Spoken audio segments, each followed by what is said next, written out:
हरिओम। कैसे हैं आप सब? आशा करती हूँ आप सब अच्छे होंगे। तो शुरू करते हैं आज का सत्संग।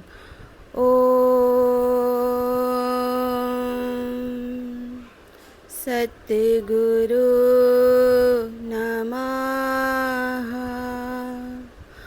ओम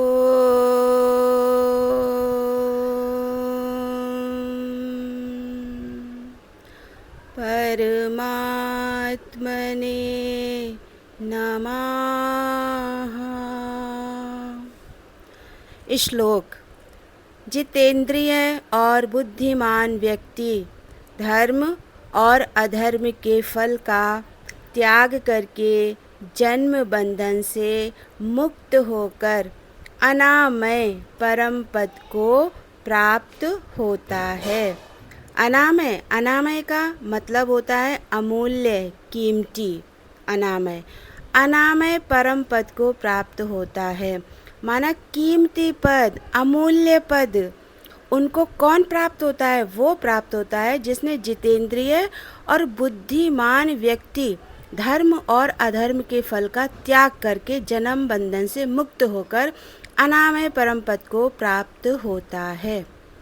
कि जिसने अपनी जितेंद्रियों को, यानी कि जिसने अपनी इंद्रियों को जीत लिया है। तो बुद्धिमान व्यक्ति कौन है? कि जिसने गुरु का साथ किया और गुरु का साथ से जो उसे वचन मिले और उसने अपनी सारी इंद्रियां, 5 ज्ञान इंद्रियां और 5 हमारी कर्म इंद्रियां होती हैं, तो उसने एक साधना में रहते हुए इन 10 इंद्रियों पर अपना कंट्रोल कर लिया। जीत माने ये नहीं कि अब इंद्रियां उसके है नहीं है, अब जी उसने तो जीत लिया है, अब तो वो खाता नहीं है, पीता नहीं है, अब तो बिल्कुल बैरागी बाबा बन गया है, वो तो बहुत ज्ञान में रहता है, उसे कोई पूछता है तो दे देते हैं, नहीं पूछता है तो नहीं देते हैं।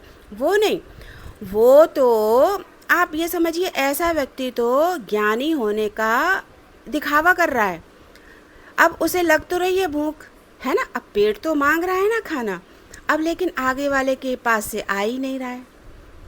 अब वो इंद्रियों पे कंट्रोल कर रहा है, करना पड़ेगा, क्योंकि भाई अब जो लाने वाला है तो उसे उसी के उसमें बैठना पड़ेगा, उसी का आश्रय में बैठना पड़ेगा। ये एक खाने लाने की बात हो रही है। ऐसे धन, पदार्थ, व्यक्ति, वस्तु, इन्हीं संसार की इन्हीं चीज़ों में व्यक्तियों की इंद्रियां सदा चलायमान रहती हैं। मुझे धन मिल जाए, मुझे पदार्थ मिल जाए, मुझे वस्तु मिल जाए, मुझे साम्राज्य मिल जाए, मुझे सारे लोगों का सानिध्य मिल जाए, मतलब मुझे इस संसार में जितने सुख हैं सब की प्राप्ति हो जाए, दुखों की प्राप्ति ना हो, सुखों की प्राप्ति हो जाए। तो जो एक साधक होता है वो दुख और सुख दोनों को प्राप्त करता है, और दोनों को वो इतना प्राप्त करता है कि इस संसार में जो भी साधना में तप रहा है गुरु का संग करके, उसको सुख भी भरपूर मिलता है और फिर उसको दुख भी भरपूर मिलता है। वो सुखों में रहते हुए अपनी अपनी इंद्रियों से जीत जाता है, और फिर दुखों में रहते हुए भी वो अपनी इंद्रियों से जीत पाता है। तो अब खाना नहीं मिल रहा, अब पेट मांग रहा है, अब हम बन के बैठेंगे, नहीं नहीं जी जब आ जाएगा तब आ जाएगा। भगवान कहते हैं मिले तो ईद, नहीं तो रोज़ा मान ले। अब वो इसमें बैठा है कि रोज़ा मान ले, मतलब उसका खुद का ज्ञान नहीं है, वो खुद स्थिरता में बुद्धि नहीं ला पा रहा है कि गुरु के वचन की पालना ही कर रहा है। गुरु ने तो वचन इसीलिए दिया था कि जब ऐसा समय आए तो तू अपने ज्ञान में स्थित हो, अपने स्वयं के ज्ञान में स्थित हो, कि आएगा तब आएगा। ध्यान ही नहीं है उस तरफ कि आ ही नहीं रहा है, ध्यान ही नहीं है उस तरफ कि सुख मेरे पास भरपूर थे, अब वो धीरे धीरे धीरे धीरे मेरे पास से जा रहे हैं, उसका ध्यान ही नहीं होगा। वो इतना बुद्धिमान हो जाएगा कि अरे जाने दो, सुखों को जब थे तो भरपूर सुख लिए, अब ये जा रहे हैं तो इनको जाने दो। वो भोगने में भी आनंदित था और आज वो सारा भोग नहीं भोग पा रहा है, तो यकीन मानो जिसने बुद्धिमान होकर के इंद्रियों को जीता है वो भोगने से ज़्यादा जब वो सुख जाते हैं ना उसमें आनंदित होता है। सच्चा आनंद वो तभी प्राप्त करता है एक योगी, जब सारे सुख उसके पास से चले जाते हैं या जा रहे होते हैं। सब देखता है और उसके बाद में ऐसा अपने में शांति धारण करता है, स्थिरता धारण करता है। और कैसे? क्योंकि उसने बुद्धिमान हुआ है। वो पहले उसने बुद्धि लगाई सुखों में, फिर उसने बुद्धि लगाई दुखों में और दोनों का नज़ारा देखा, और आज वो अब बुद्धिमान व्यक्ति हो गया, और वो उस बुद्धिमान व्यक्ति को आज ये दुख और सुख उसको जरा सा भी परेशान नहीं कर सकते हैं।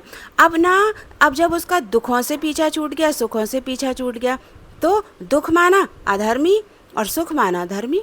यानी हम किसी का बुरा करते हैं तो हमें अधर्मी कहा जाता है, और हम किसी का अच्छा करते हैं तो हमें धर्मी कहा जाता है। यानी हमने भी किसी को सुख दिया और किसी ने हमें भी सुख दिया, तो भाई वो भी हमारे लिए बड़ा धर्मी हो गया और हम भी उसके लिए धर्मी हो गए।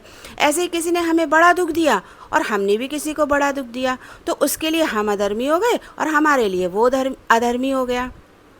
तो जो योगी होता है, जो अपनी साधना में पकता है और लंबे समय तक इन दुखों और सुखों से अपनी इंद्रियों को लगाता है निकालता है, लगाता है निकालता है, उसके बाद में धीरे धीरे बुद्धिमान बन जाता है कि अरे मैं कब तक इन इंद्रियों के खेल में फंसा रहूँगा, और तब वो सुखों और दुखों से ऊपर हो जाता है। अब वो धर्म और अधर्म का भी त्याग उसने कर दिया। अब वो धर्म और अधर्म का फल का भी त्याग कर दिया उसने, कि जिसके साथ उसने अच्छा किया, अब उसने उस फल का त्याग कर दिया कि भाई मुझे किसी की अच्छाई का फल नहीं चाहिए।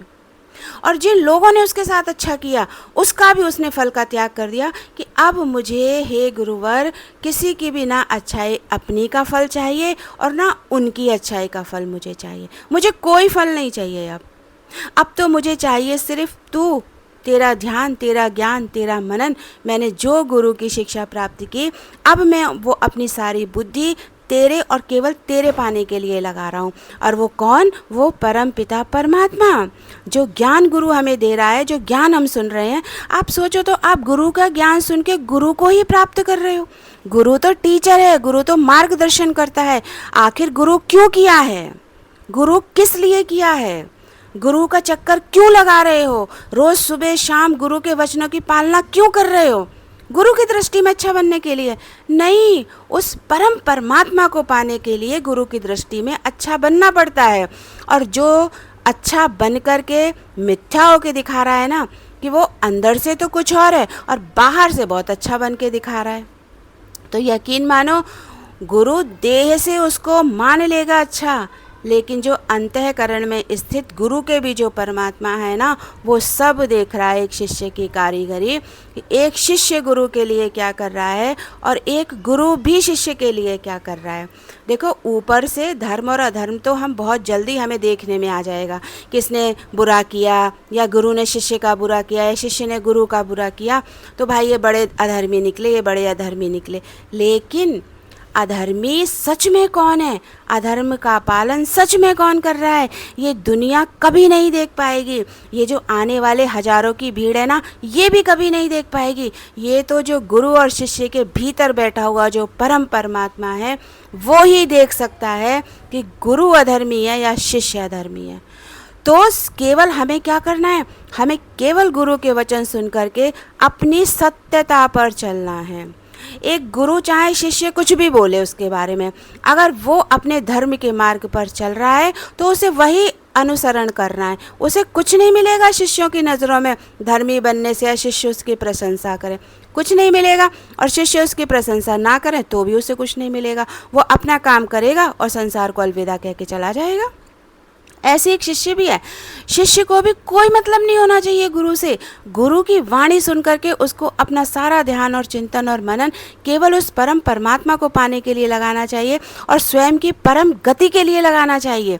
अब वो ये अपने में बुद्धि धारण कर ले कि वो अपना सारा ज्ञान परम पद की प्राप्ति में लगा रहा है, परमात्मा की प्राप्ति में लगा रहा है, या फिर कहीं और उसका सारा ज्ञान बहा जा रहा है। कहाँ बहा जा रहा है? आज भी समय बुद्धि लगा ले तो आज भी इस जीवन के रहते हुए वो बहुत सारी ऊंचाइयों को छू जाएगा ज्ञान की।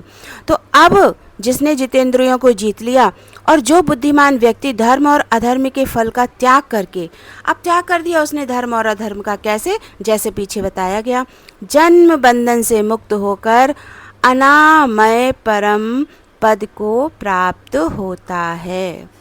अब जिसने इतना पुरुषार्थ कर लिया होगा ज्ञान में, उसे क्या मतलब है कि उसे जन्म मिले या उसे मृत्यु आए।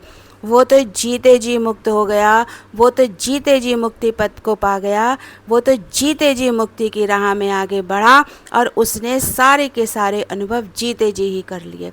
अब उसकी मौत नहीं है, अब उसकी बॉडी शांत होगी, प्राण सत्ता निकलेगी और ये बॉडी काम करना बंद कर देगी, लेकिन वो जो अंदर में जीव आत्मा, यानी मेरी आत्मा से जुड़ा हुआ जो मेरा रियल स्वरूप अंदर है, जो बाहर बॉडी दिख रही है वो सत्य नहीं है, एक रियल स्वरूप अंदर भी है और उसने उस अंदर वाले रियल स्वरूप के लिए काम किया। अब बाहर वाली बॉडी तो धराशायी होकर संसार में जाएगी, इसे चाहे शमशान मिले, चाहे सड़क मिले, चाहे इसकी लाश का नामो निशान ना मिले, उसे कुछ परवाह नहीं है। उसने तो अपने रियल स्वरूप के लिए मेहनत की और रियल स्वरूप के लिए गुरु का ज्ञान मर मर के मिट मिट के अपने ऊपर लगाया। आज वो इस जन्म मरण संसार बंधन धर्म और अधर्म सब से मुक्त हो गया। अब वो अनात्म पद को ही प्राप्त होगा, वो बहुमूल्य पद, वो कीमती पद। कौन सा? वो कीमती पद है तेरी आत्मा का।